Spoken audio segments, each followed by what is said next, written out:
Sir मेरी शादी को 11 साल हुए एंड मैं और मेरी वाइफ ने चाइल्ड फ्री रहने का डिसीजन लिया। मेल बहुत सिंपल होता है इंडियन सोसाइटी, लेकिन मेरी वाइफ को बहुत तकलीफ है बिकॉज एक स्टिग्मा एसोसिएटेड है। ना तकलीफ नहीं है, वो मौका है, अवसर है। ऐसे लोग जिनके सामने ये बताने में हिचक होती हो कि मैंने एक ऊंची चेतना का निर्णय लिया है, उन लोगों को जिंदगी से बाहर करिए।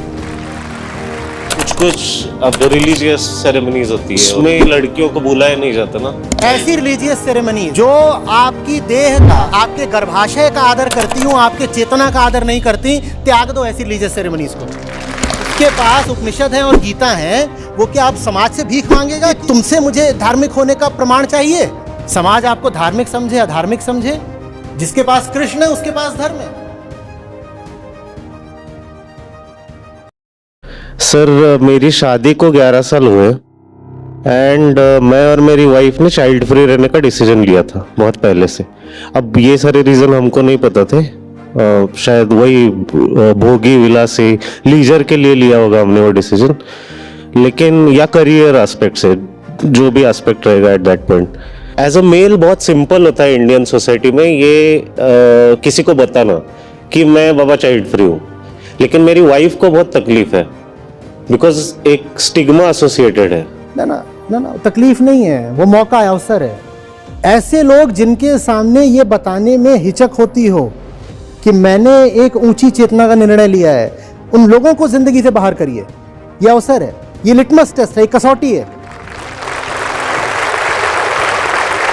अगर आप जिंदगी में कोई भी ऊंचा फैसला ले रहे हैं तो वो ऊंचा फैसला आपकी एक और मदद भी कर देता है। पहली मदद तो ये होगी कि आपने ऊंचा फैसला लिया, आपने अपनी मदद कर दी, और वो ऊंचा फैसला आपकी एक मदद और करेगा। जो भी लोग अब ऊंचे फैसले का विरोध करें, आपको पता चल जाएगा यही वो लोग हैं जिन्हें जिंदगी से बाहर करना है।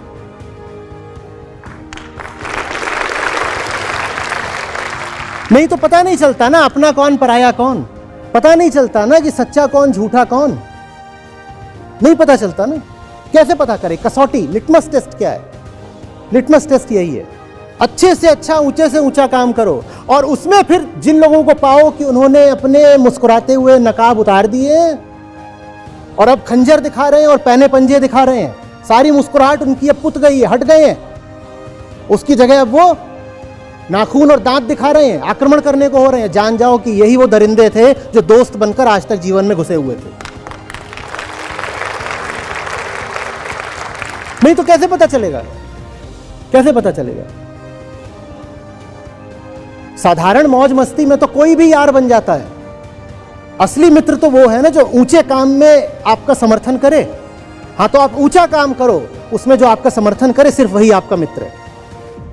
ऊंचा काम आपको ये फायदा देता है, वो आपको मित्र और शत्रु की पहचान बता देता है। ये मित्र है, ये तुम्हारी सहायता समर्थन कर रहा है ऊंचे काम में। और घटिया काम करो और उसमें जो तुम्हारे साथ खड़ा हो उससे बड़ा कोई दुश्मन है तुम्हारा, तो घटिया काम तो करना भी नहीं है। वो कसौटी काहे को बने? आप ऊंचे से ऊंचा निर्णय लीजिए, और जहां देखिए कि उसमें कोई आकर असहमति दिखा रहा है, जान जाइए कि ये गलत आदमी था, इसको यूं ही आज तक हमने पास रखा और पालते रहे, गलत कर दिया। सर एक मतलब कुछ अभी जो रिलीजियस सेरेमनीज होती है वगैरह वगैरह, उसमें लड़कियों को बुलाया नहीं जाता ना, जो मतलब ऐसी रिलीजियस सेरेमनीज जो आपकी देह का, आपके गर्भाशय का आदर करती हूं, आपके चेतना का आदर नहीं करती, त्याग दो ऐसी रिलीजियस सेरेमनीज को। कौन सी रिलीजियस सेरेमनी चाहिए? क्यों चाहिए? गीता धर्म है ना। मुझे बताओ गीता में कहां लिखा है, गीता में कहां लिखा है कि पार्थ जाओ बच्चे पैदा करो? कहां लिखा है? बल्कि अर्जुन कह रहे हैं कि अगर हम सब मर गए लड़ाई में तो हमारी महिलाएं जाकर के दूसरे पुरुषों से ब्याह कर लेंगी, वर्ण संकर पैदा हो जाएंगे। कृष्ण कहते हैं हटाओ ये सब बेकार की बातें, जो सही काम है वो करो। उसके बाद महिलाएं क्या जाएंगी? और वो अर्जुन तो जातिवादी भी हो रहे हैं, अर्जुन कह रहे हैं वो निचले वर्णों से जाकर के संतान पैदा हो जाएगी, वर्ण संकर हो जाएगी। कृष्ण कह रहे हैं हटाओ ये सब बातें, बेकार बिल्कुल। ये होता है धर्म। वो कौन सी सेरेमनीज है जहां कहा जा रहा है कि स्त्री के अगर बच्चा नहीं है तो स्त्री इस सेरेमनी में नहीं बैठ सकती? वो सेरेमनी नहीं, पाखंड है, मत रखो उसे। आपको अब धर्म को लेकर चिंतित होने की जरूरत क्या है? आप मेरे साथ हो, आप गीता और उपनिषदों के साथ हो। सच्चाई तो आकर के आपके गोद में रख दी है। आपको अब क्या धार्मिक होने के लिए समाज का प्रमाण पत्र चाहिए? जिसके पास उपनिषद है और गीता है, वो क्या अब समाज से भीख मांगेगा कि तुमसे मुझे धार्मिक होने का प्रमाण चाहिए? समाज आपको धार्मिक समझे, अधार्मिक समझे, जिसके पास कृष्ण है उसके पास धर्म है। आपके साथ कृष्ण है।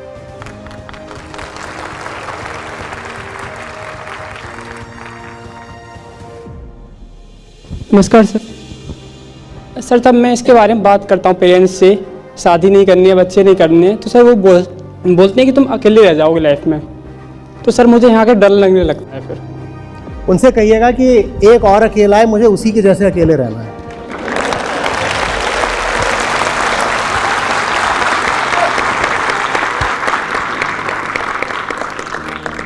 फिर ये बोलते हैं कि आप में लाइफ में क्यों ही इतना पढ़ना है और क्यों इतना आगे बढ़ना है कि ये सब कुछ करना ही नहीं है। तो उनसे कहेगा एक था जिसने बहुत पढ़ा, बहुत आगे बढ़ा,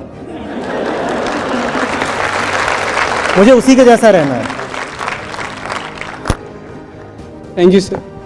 कौन सा अकेलापन?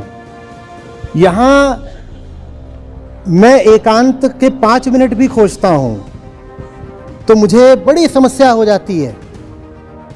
आप सही काम को अपनी जिंदगी देकर तो देखो, 1 मिनट नहीं मिलेगा किसी व्यर्थ।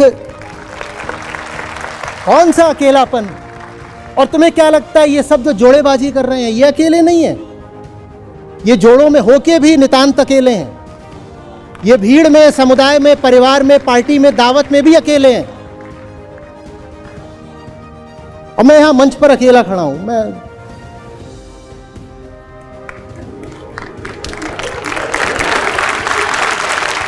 कोई समस्या, कोई प्रॉब्लम? खड़े हो सकते हैं जिंदगी के मंच पे ऐसे अकेले कि नहीं? बोलो। सर आप जैसा बनना पड़ेगा। तो या तो मेरे जैसे बन लो या उनकी सुन लो, चुनाव तुम्हारा है। मैं भाई कोई आदर्श वगैरह नहीं, मैं ये इस काम से बहुत बचना चाहता हूं। आपकी अपनी जिंदगी, आपका अपना मंच है। मैं बस थोड़ा सा ये बता रहा हूं कि डर मत जाना। अकेलेपन की भी अपनी एक गरिमा होती है, शान होती है। अकेलेपन का अर्थ दुख नहीं होता। कैसे अकेला हो गया मैं? आप सब साथ हो ना, अकेला कैसे हो गया मैं?